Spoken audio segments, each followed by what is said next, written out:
오늘 이렇게 마더스데이를 주일로 지키면서 또 하나님께서 우리의 어머니와 같이 우리를 돌보시는 하나님에 대하여서도 함께 생각해보는 그런 예배를 드리기를 원합니다. 오늘 미국에서는 마더스데이로 지키고 또 모든 어머니들의 사랑하는 가정을 위한 그들의 수고와 희생에 감사를 표하는 날로서 우리가 지키죠. 그래서 오늘은 특별하게 우리 아버지들께서 어머니들을 위해서 앞치마를 두르시고 맛있는 불고기를 준비했습니다. 우리 어머니들께서는 오늘 하루만큼은 손에 물을 묻히지 마시고 편안하게 식사하시기를 바라고요.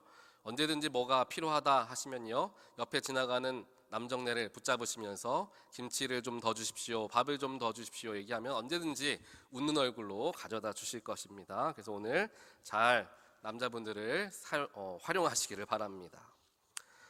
우리 어머니들의 사랑과 헌신으로 어찌 보면 자녀된 우리들이 이렇게 장성하게 되었고요, 또 우리가 어머니가 되셨고 또 할머니가 되시는 그런 긴 세월을 보내오셨습니다. 우리 하나님을 아버지라고 표현을 한다면 예수님을 우리 어머니와 같다라고 표현하기도 합니다. 그만큼 마지막 순간까지 우리를 위해서 희생하심으로 우리의 생명을 살려주신 분이 바로 예수 그리스도이시기 때문입니다. 사망이라는 죗값을 치루어야만 하는 우리를 위해서 주님께서는 그의 모든 것을 다 버리셨습니다. 그 사랑 때문에, 그 희생 때문에 오늘 우리는 구원을 얻게 된 것입니다. 그 사랑을 늘 기억하고 그 예수님의 사랑을 간직하며 또 그 사랑으로 삶을 대하며 살아가는 우리 모두가 되기를 간절히 소원합니다. 오늘 주일 목회 칼럼에도 제가 언급을 했지만 지난 5월 6일에 있었던 텍사스에서 있었던 안타까운 총격 사고에 대하여서 아마 다들 뉴스를 통하여서 들으셨을 것입니다.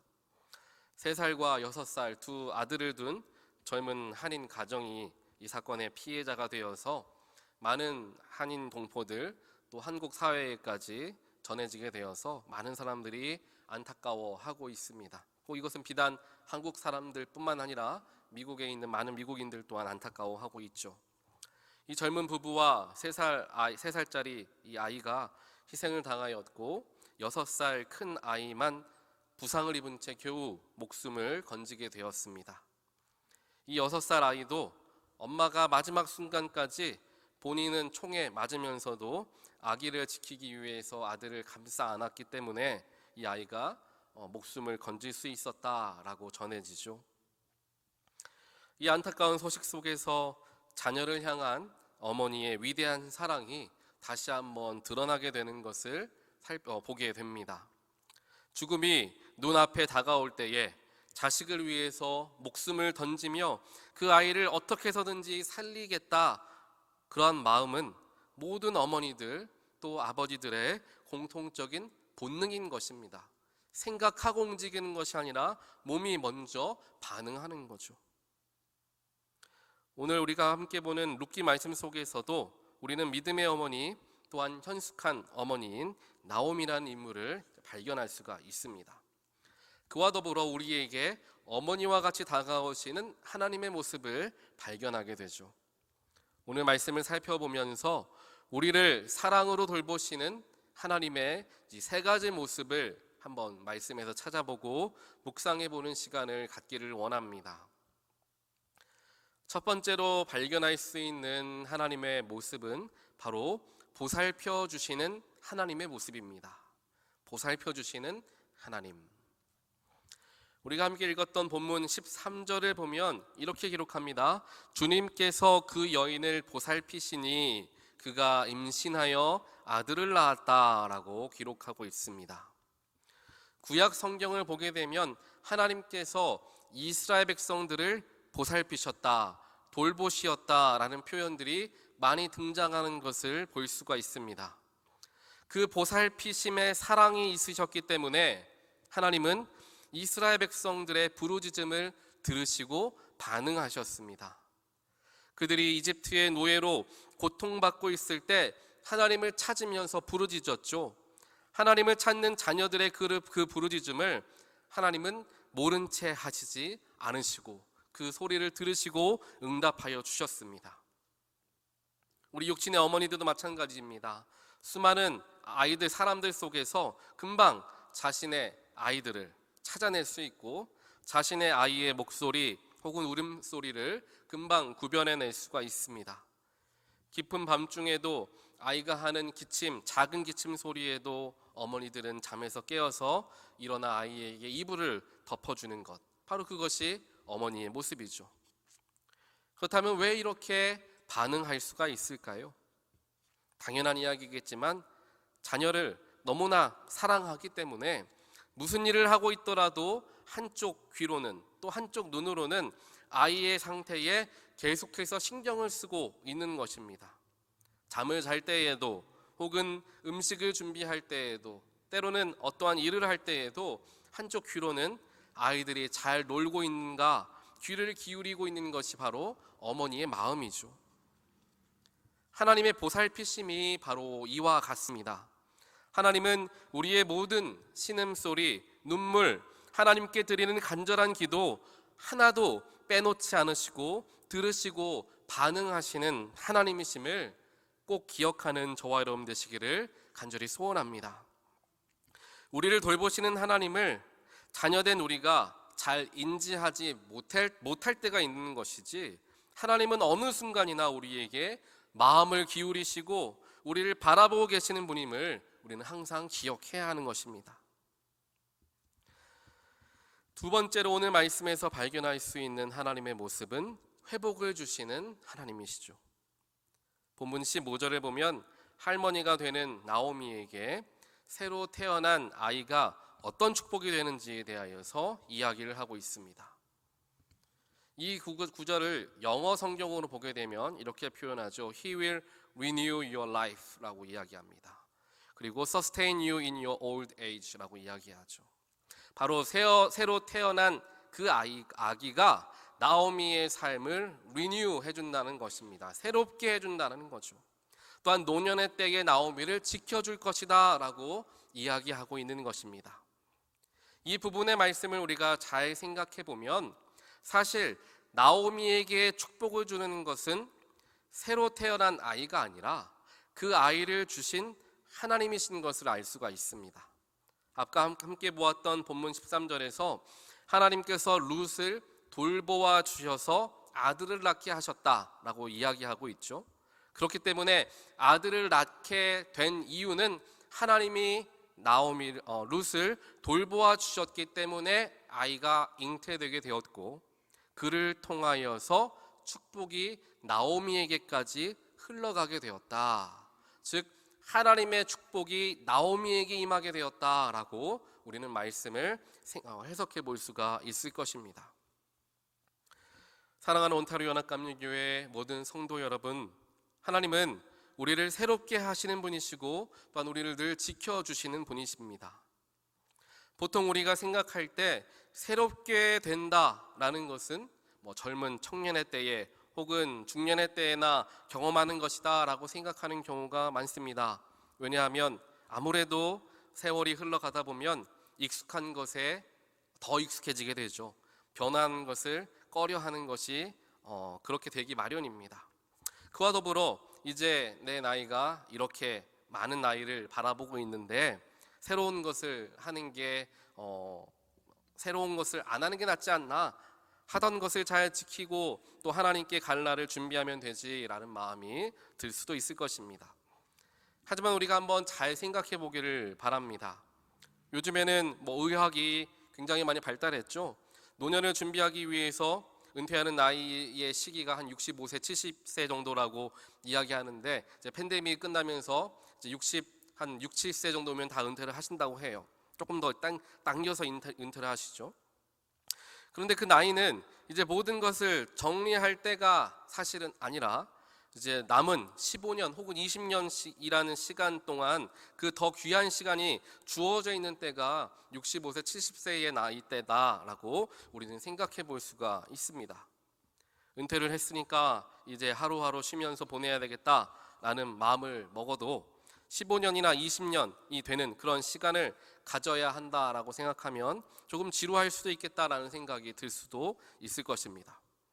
그렇기 때문에 어찌 보면 이제 우리 세대에서 은퇴라는 것은 모든 것을 멈추고 쉼을 누리는 시기라기보다는 이제 인생의 이막을 여는 시간, 이제부터 내가 바라는 것을 해보는 시간, 혹은 하나님께서 주신 콜링을 가지고 새롭게 하나님께 쓰임받는 시간이다라고 생각하는 것이 오히려 더 적합할 수 있을 것입니다. 오늘 말씀에서 나이가 지긋한 나오미의 삶을 하나님께서 새롭게 하셨다라고 표현하고 있지 않으십니까? 하나님은 우리의 나이와 상관없이 우리를 새롭게 하기를 원하시고요, 또 새로운 길을 열기를 하나님은 원하십니다. 그리고 우리가 끝까지 하나님의 일에 동참하게 되기를 바라시는 분이 바로 하나님이시라는 것이죠. 그래서 요즘에 신문이나 뉴스를 보면 은퇴의 나이에 이르러서 혹은 노년에 이르러서 새로운 일에 도전하는 분들에 대한 이야기가 자주 나옵니다. 또 그 도전에서 보람을 얻게 되어서 이전보다 훨씬 더 건강한 삶을 누리시는 분들의 이야기를 쉽게 접할 수 있습니다.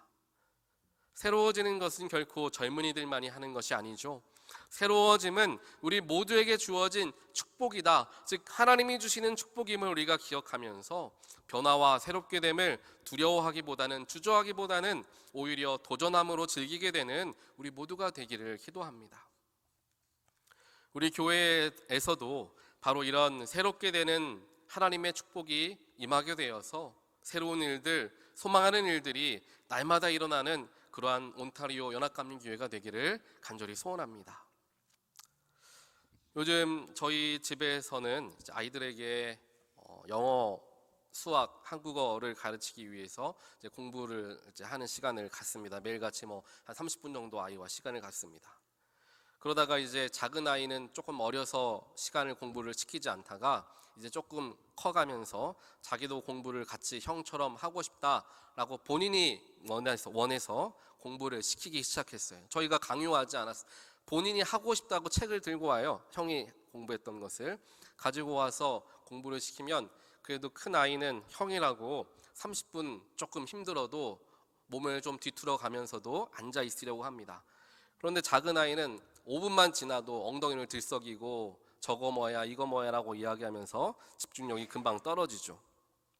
그래도 아이가 조금 공부를 하고 싶다라는 의사가 있으니까 이제 아이를 제가 담당하면서 둘째 아이를 제가 공부를 시킵니다.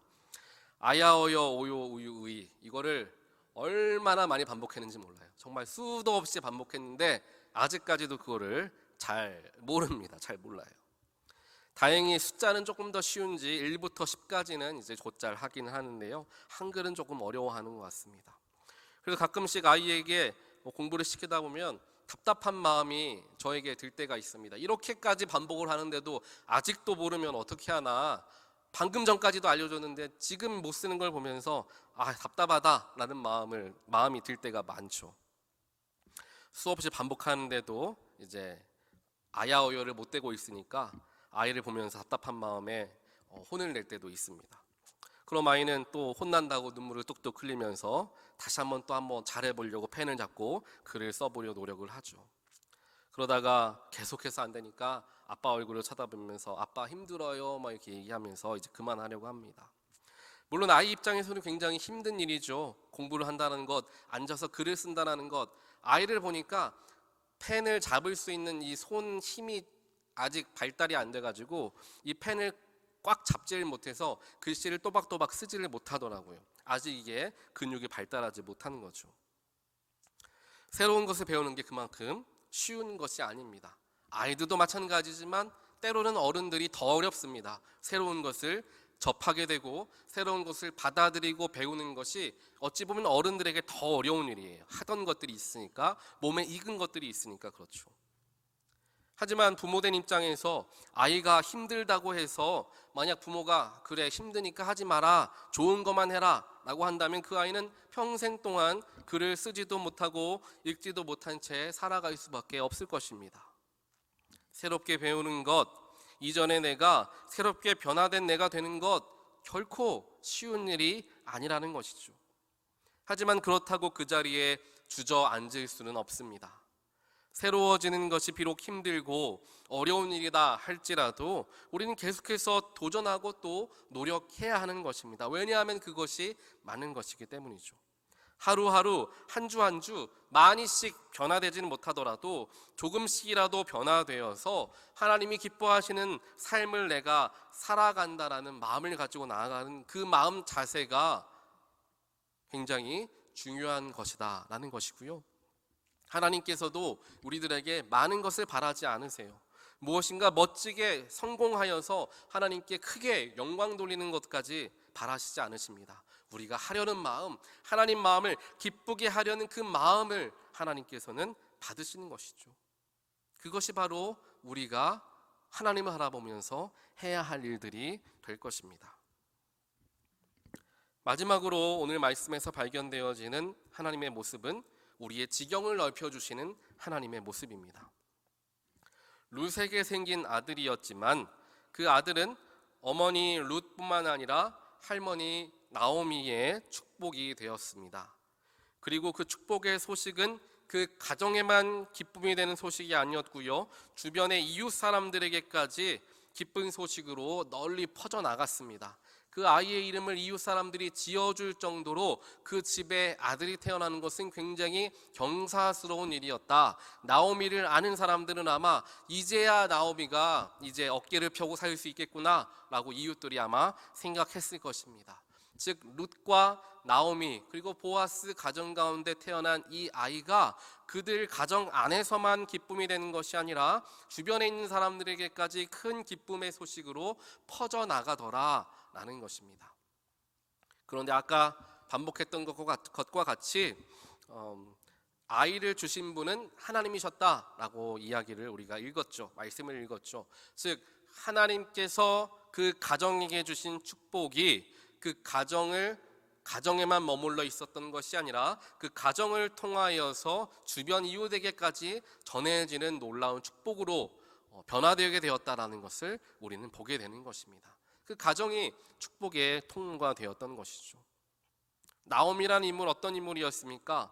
객지에서 살다가 사랑하는 남편과 아들들 모두를 잃고 홀로 남겨진 늙은 여인이었습니다.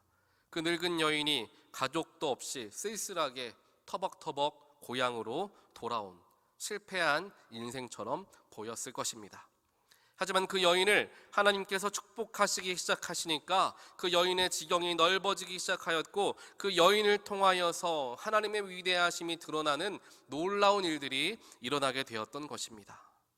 그의 삶에 깃든 하나님의 축복하심을 주변 사람들이 바라보면서 주변 사람들에게도 소망이 되었을 것입니다. 나의 삶에도 바로 저 나오미와 같은 하나님의 축복이 임하시게 되어서 하나님께 내가 영광 돌리는 삶을 살게 해달라 이웃 사람들이 아마 많이 생각하고 기도했을 것입니다. 하나님께서는 이렇게 나오미를 통하여 하나님의 축복을 주변 사람들에게 전하도록 하셨습니다. 우리 어머니들이 자녀들을 사랑으로 가르치고 보살피며 그들을 양육하는 이유도 바로 이와 같지 않을까 생각해 봅니다. 자녀를 양육하면서 그 자녀들만 잘 먹고 잘 살기를 바라는 부모는 많지 않을 것입니다. 세상 속에서 다른 더 많은 사람들에게 선한 영향력을 미치는 그러한 자녀들이 되게 하기 위해서 또 세상에 예수의 빛을 비추는 믿음의 자녀들이 되게 하기 위해서 아마 많은 부모들은 기도하고 그들을 영적으로 양육하려 노력할 것입니다. 이와 같이 오늘 룻기서 말씀 속에서 발견되어지는 하나님의 모습 속에서 우리의 어머니와 같은 마음을 가지신 하나님을 우리는 발견하게 됩니다. 하나님의 사랑이 바로 이와 같이 위대한 어머니와 같은 사랑이십니다. 오래 참으시고 몇 번이고 기다리시고 용서하고 또 용서하시는 분이 바로 우리 하나님이십니다. 또 그런 마음이 우리 자녀들을 키우신 어머니들에게서, 육신의 어머니들에게서 동일하게 발견되지 않을까 생각해 봅니다. 우리의 영의 부모님은 하나님이 되시지만 우리의 육의 어머니, 이 땅에서 하나님의 사랑을 전하라고 보내어 주신 그 어머니의 사랑을 기억하며 감사하게 되는 저와 여러분 되시기를 간절히 소원합니다. 우리 어머니의 날을 맞이하여서 마지막으로 어머니에 대한 시를 하나 보면서 오늘 말씀을 마치도록 하겠습니다. 시의 제목은 가끔씩은 늙으신 어머니의 손을 잡으라 라는 제목이고요. 이 시를 쓴 시인은 임춘성 시인입니다. 제가 읽겠습니다. 한번 같이 보시길 바랍니다. 가끔씩은 늙으신 어머니의 손을 잡으라. 그대 가끔씩은 늙으신 어머니의 손을 잡으라. 거칠고 힘줄 붉어진 힘없는 그 손. 그 손이 그대를 어루만지고 키워 오늘의 그대를 만들었다. 바쁘다는 핑계로 힘들다는 핑계로 어머니 그 손을 잊지는 않았는가. 가슴 아프게 하지는 않았는가. 그 옛날 그대에게 회초리를 들고 꾸짖으시던 그 엄하고 꼿꼿한 손, 슬프고 힘들 때 잡아주시던 그 따뜻한 손은 이제 없다. 힘들고 고된 삶의 여정에 지치고 세월의 무게에 마음마저 연약해지신 늙고 병드신 어머니의 거칠고 힘없는 손이 있을 뿐.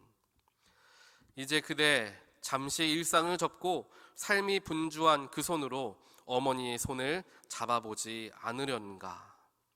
그의 머리를 그대 가슴에 기대게 하지 않으려는가.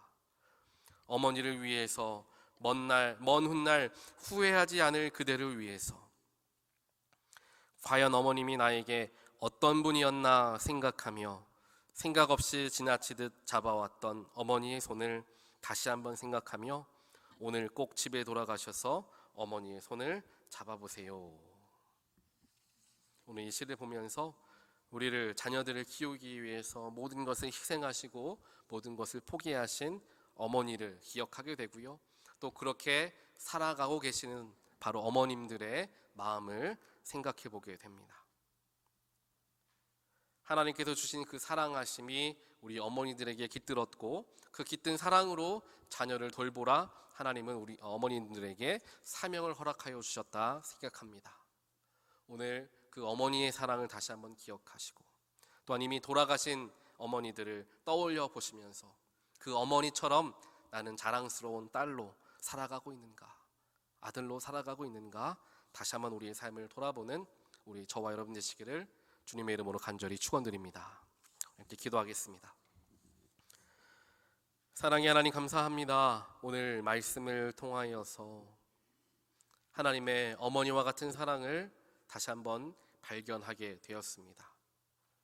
마치 육신의 어머니와 같이 하나님은 늘 우리를 사랑의 눈으로 바라보시고 긍휼한 마음으로 우리를 돌보아 주시는 분이신 줄 믿습니다. 때로 우리가 실수하고 잘못하여서 넘어져 쓰러져 고통 중에 있을 때 하나님은 우리를 모른 채 하지 않으시고 우리에게 찾아와 주셔서 우리에게 힘을 주시고 우리의 손을 붙잡고 우리를 일으켜 주시는 그러한 분이심을 오늘 말씀을 통하여서 다시 한번 묵상하게 되었습니다. 그 넓으신 사랑 저희들 기억하게 하시고 우리를 늘 지키시고 보호하시는 그 사랑의 하나님의 우리들의 마음을 더 드릴 수 있는 자녀된 우리가 되는 우리 모두가 될 수 있도록 하나님 역사하여 주시옵소서.